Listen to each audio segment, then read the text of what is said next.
আজ আমি খুব খুশি। আজ অনেক দিনের একটা মনের ইচ্ছা পূরণ হতে চলেছে।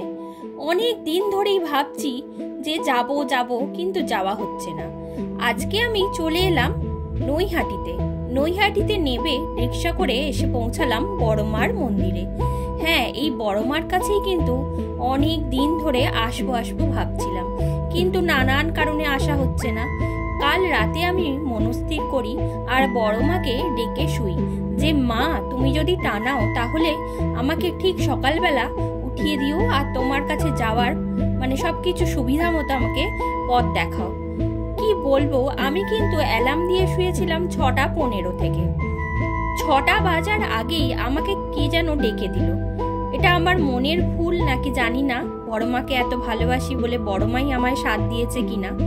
কিভাবে খুব ইজি আমি চলে এলাম, আর ভাবছিলামও কিভাবে যাব। এখন তো ট্রেন লেট থাকে, প্রচুর গন্ডগোল হয়, ঠিক টাইমে গিয়ে বড়মার কাছে পুজো দিতে পারবো কি না, অনেক কিছু কিন্তু চিন্তা ভাবনা করছিলাম।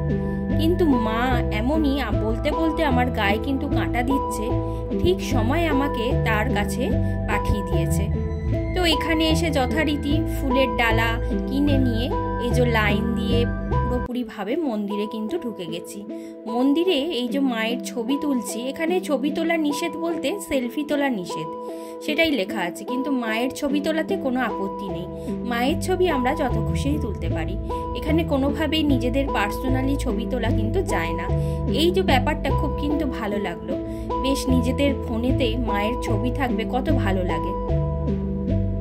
আর এখানে মায়ের ছবি তুলতে গিয়েও ভাবছি মায়ের দিকে তাকাবো না ফোনের দিকে তাকাবো, মায়ের দিক থেকে চোখ সরাতে পারছিলাম না। আর ঠিক ভালো সময়তেই এসছি, মাকে এখানে ফুলের সাজে সাজানো হচ্ছে।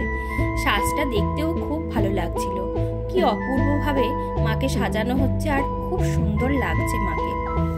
অনেকটাই ভিড় হয়েছে, কিন্তু এনাদের পুজো কমিটির এত সুন্দর ব্যবস্থা, কোনো কিন্তু মানুষের অসুবিধা হচ্ছে না, ঠিক ভালোভাবে কিন্তু পুজো দেওয়া যাচ্ছে।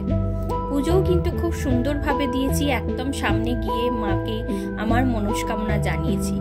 এই বড় মা সম্বন্ধে তোমরা নিশ্চয়ই অনেকেই জানো, তা কারা কারা জানো কিন্তু অবশ্যই কমেন্ট করে জানাবে। আর কারা কারা গেছো বা কাদের কাদের এখনো যাওয়ার ইচ্ছা আছে যাওনি, সবাই কিন্তু কমেন্ট করে জানাবে। আর কোথা থেকে দেখছো অবশ্যই জানাবে।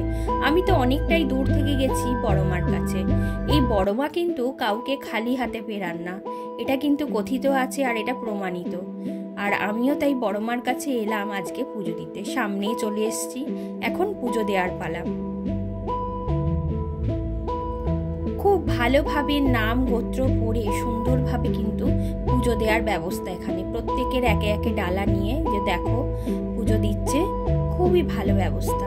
বড়মার পায়ে ছোঁয়া ফুল দিচ্ছে, প্রসাদি করে দিচ্ছেন প্রসাদ। আর এই যে ধূপবাতি কিন্তু বড়মার মন্দিরে জ্বালা নিষেধ, এই ধূপবাতি ওখানে মায়ের প্রসাদি করে দিচ্ছে, এটা আমরা বাড়িতে এনে জ্বালবো।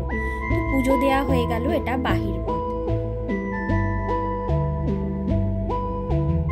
বাইরে থেকে দেখাবো মন্দিরটা কেমন লাগছে। এই যে বড়মার মন্দির খুব সুন্দরভাবে সাজানো, পরিষ্কার পরিচ্ছন্ন। আর কি বলবো, আজকের ওয়েদারটাও ছিল খুবই সুন্দর, একদম হালকা রোদ সেরকম গায়ে লাগছে না। কদিনের যা গরম, তা থেকে কিন্তু আজকে খুবই শান্তি। খুব ভালোভাবে পুজো দেওয়া হয়েছে। আর ওই যে দূরে সোজা দেখা যাচ্ছে গঙ্গার ঘাট।